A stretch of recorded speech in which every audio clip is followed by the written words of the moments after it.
Kerala vision news Kozhikode. Thiruvananthapuram Marinad mini കണ്ടെയ്നറും പിക്കപ്പും കൂട്ടിയിടിച്ച് 4 പേർക്ക് പരിക്ക്. പരിക്കേറ്റത് സുനിൽ, നീരജ് രാം, ഷെറീഫ്, ജോമോൻ എന്നിവർക്ക്. പത്തനംതിട്ടയിൽ നിന്നും പൈനാപ്പിൾ കയറ്റി വന്ന പിക്കപ്പാണ് കണ്ടെയ്നർ ലോറിയുമായി കൂട്ടിയിടിച്ചത്. പരിക്കേറ്റവരെ ആശുപത്രിയിൽ പ്രവേശിപ്പിച്ചു.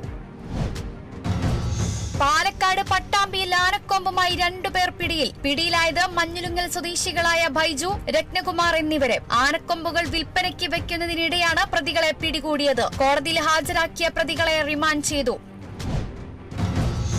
മലപ്പുറം പൊന്നാനിയിൽ അന്യസംസ്ഥാന തൊഴിലാളികളെ ആക്രമിച്ച് പണം തട്ടാൻ ശ്രമിച്ച കേസിലെ പ്രതിയെ അറസ്റ്റ് ചെയ്തു. അറസ്റ്റിലായത് മരക്കടവ് സ്വദേശി സൈനുദ്ദീൻ. കഴിഞ്ഞ ദിവസമാണ് അന്യസംസ്ഥാന തൊഴിലാളിയെ ആക്രമിച്ച് മൊബൈൽ ഫോണും പണവും കവർന്നത്.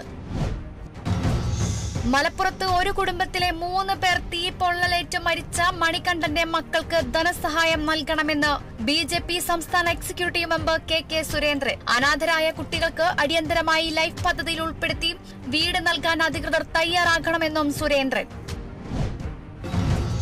Thiruvananthapuram Kattakada CPIM local committee ബഹുജന സദസ്സ് സംഘടിപ്പിച്ചു. പരിപാടി ജില്ലാ സെക്രട്ടേറിയറ്റ് അംഗം N രതീന്ദ്രൻ ഉദ്ഘാടനം ചെയ്തു. ലോക്കൽ കമ്മിറ്റി സെക്രട്ടറി അസീന മോളുടെ നേതൃത്വത്തിൽ വിപ്ലവഗാനം ആലപിച്ചു.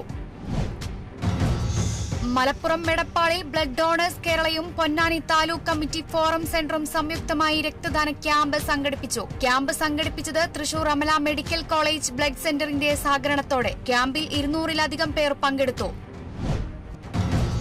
തൃശൂർ വെള്ളറക്കാട് സർക്കാർ ഓഫീസുകളിലും ആരാധനാലയങ്ങളിലും മോഷണം നടത്തിയ കേസിൽ പ്രതിയെ അറസ്റ്റ് ചെയ്തു. അറസ്റ്റ് ചെയ്തത് എറണാകുളം രാമമംഗലം സ്വദേശി അനിലിനെ. പ്രതിയെ പിടികൂടിയത് വെള്ളറക്കാട് വില്ലേജ് ഓഫീസിലെ മോഷണം സംബന്ധിച്ച് നടത്തിയ അന്വേഷണത്തിൽ. അനിൽ മുൻപും നിരവധി മോഷണ കേസുകളിലെ പ്രതി. കോട്ടയം കടുത്തുരുത്തിയിൽ national ex service coordination unit കമ്മിറ്റിയുടെ നേതൃത്വത്തിൽ ഓണാഘോഷ പരിപാടിയും കാർഗിൽ യുദ്ധത്തിൽ പങ്കെടുത്ത സൈനികരെ ആദരിക്കുകയും ചെയ്തു. വടുകുന്നപ്പുഴയിൽ വെച്ച് നടന്ന പരിപാടിയിൽ നിരവധി പേർ പങ്കെടുത്തു. കലാമത്സരങ്ങളിൽ വിജയിച്ചവർക്കുള്ള സമ്മാനദാന വിതരണവും പരിപാടിയിൽ നടന്നു.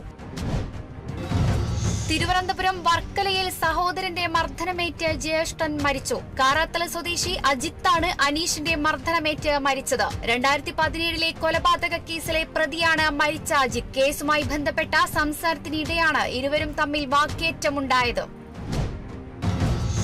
മലപ്പുറം വളാഞ്ചേരിയിൽ മികച്ച അധ്യാപകനുള്ള അവാർഡ് തൗഫീഖ് സഖാഫിന് ലഭിച്ചു. സാമൂഹ്യ കലാ സാംസ്കാരിക ജീവകാരുണ്യ മേഖലകളിലെ മികച്ച പ്രവർത്തനത്തിനും തൗഫീഖ് അർഹത നേടിയിരുന്നു.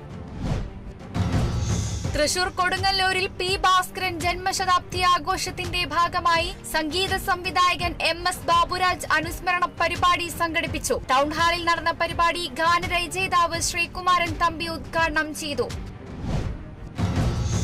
മലപ്പുറം പൊന്നാനിയിൽ അംഗപരിമിതർ നഗരസഭയിലേക്ക് പ്രതിഷേധ മാർച്ച് നടത്തി. മാർച്ച് സംഘടിപ്പിച്ചത് അധികൃതരുടെ അനാസ്ഥയ്ക്കും അവഗണനയ്ക്കുമെതിരെ. 2017 ശേഷം പൊന്നാനി മുനിസിപ്പാലിറ്റിയിൽ അംഗപരിമിതർക്കായി യാതൊരു പദ്ധതിയും നടപ്പാക്കിയില്ലെന്ന് പരാതി.